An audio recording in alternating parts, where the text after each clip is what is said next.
Hope you enjoyed. Thanks for watching this sort of analysis, my latest review. Well, I gotta admit, this episode was definitely very surprising in a big way. Because there's so many things. I mean, right.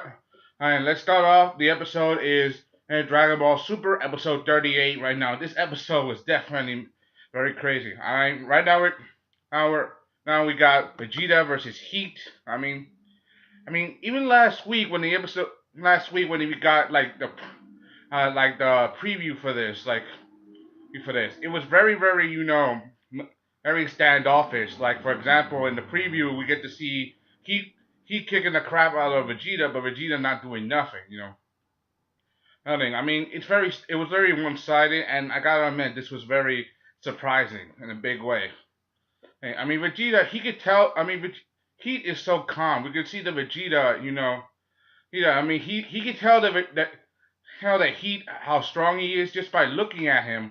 And even though he's getting off very little energy, you could tell because how composed he is. I mean, he's an assassin, and he's supposed to be the strongest warrior in Universe 6, well, besides Champa. So it makes sense that he's definitely very strong and not the kind of person you could defeat very easily.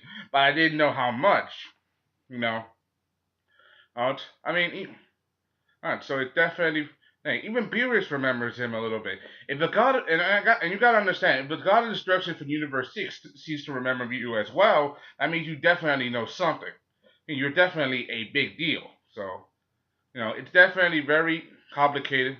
Seeing this fight, I mean, I've never seen Vegeta so underwhelmed before by any character at all. Cause Vegeta, he's the kind of character that doesn't give up or surrender so easily, right? And not the kind of person and to hold back at first.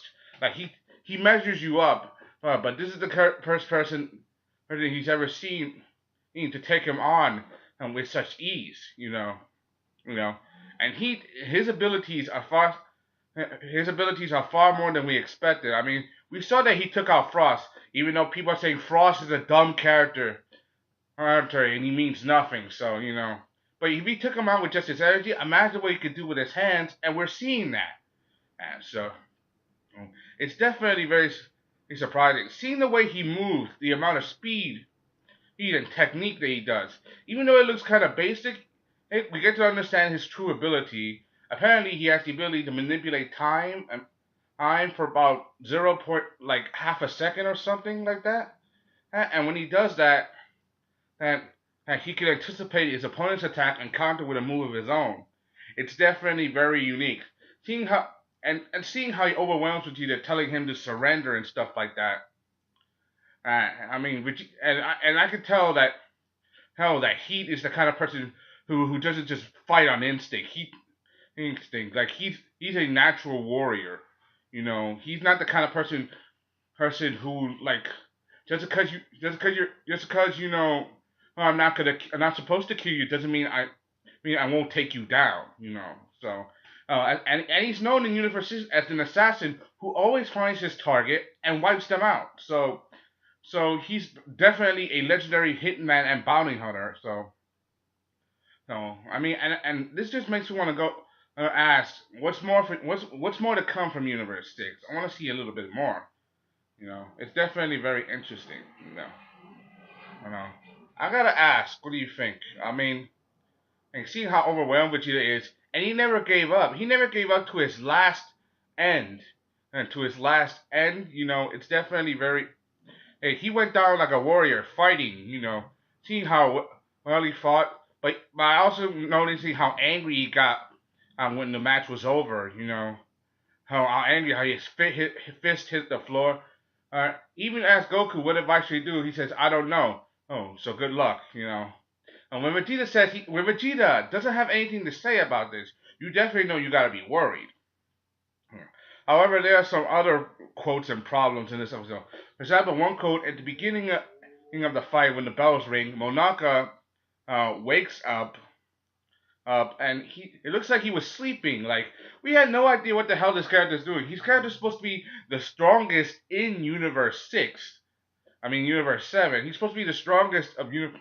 But then something happens, like asking him what the hell is going on next. How they're gonna handle this? Because they're thinking about what would happen if Goku were to lose next. saying that we have the strong and between Whis and Beerus, hey, we still have the strongest warrior.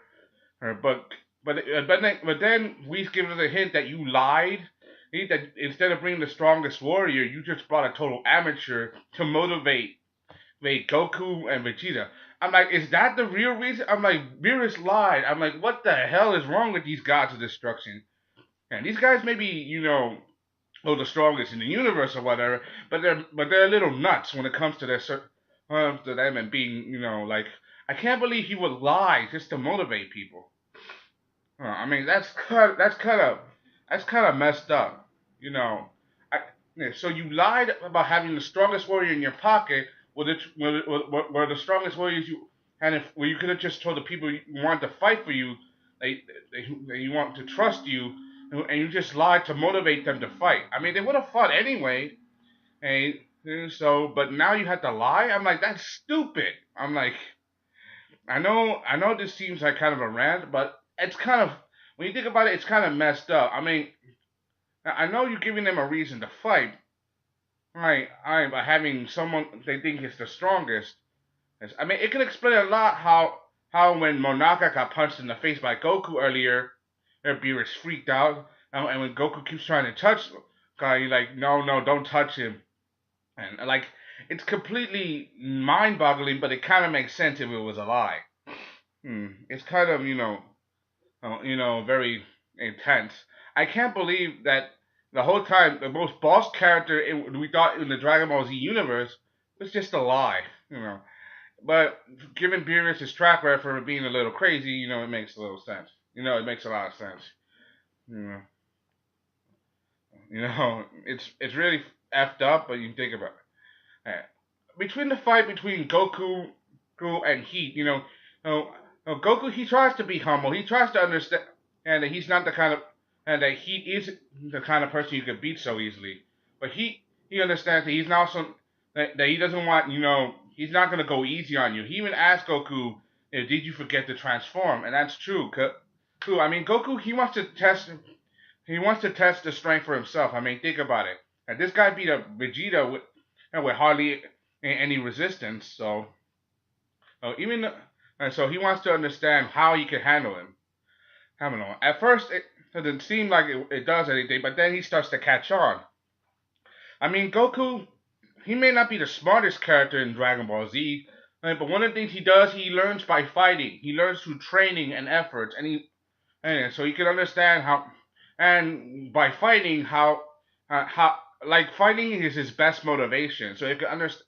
So by that, he can probably understand how he does his abilities. He even compares his ability to manipulate time similar to his instant transmission. And I would like to see that. He's instantaneous movements versus instant transmission. It's very, intense. And he even managed to lay a scratch on him. And if you can lay a scratch on something, that means you can hurt it. So, it's definitely very intense. Even though I'm a little disappointed that Vegeta lost, I can't wait to see how well Goku handles this fight. And I can't believe that Monaka was the Monaka ploy that Beerus was trying to pull over everyone's eyes was just nothing but a con. That's really effed up, I'm just saying it for real because I'm being honest. So I can't wait to see what happens next. Anyway, that's all I gotta say. Hope you enjoyed this. Wanted to subscribe. Thank you. It looks like both Heat and Goku are gonna go full power, so it's gonna be an epic fight. I can't wait to see how well this goes. It looks like Goku, he's gonna pull some kind of trick out of his hat. One final trump card. I can't wait to see what it's gonna do.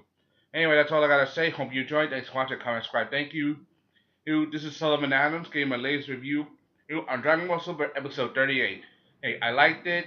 It's very action packed, surprising, and kind of weird. Bye.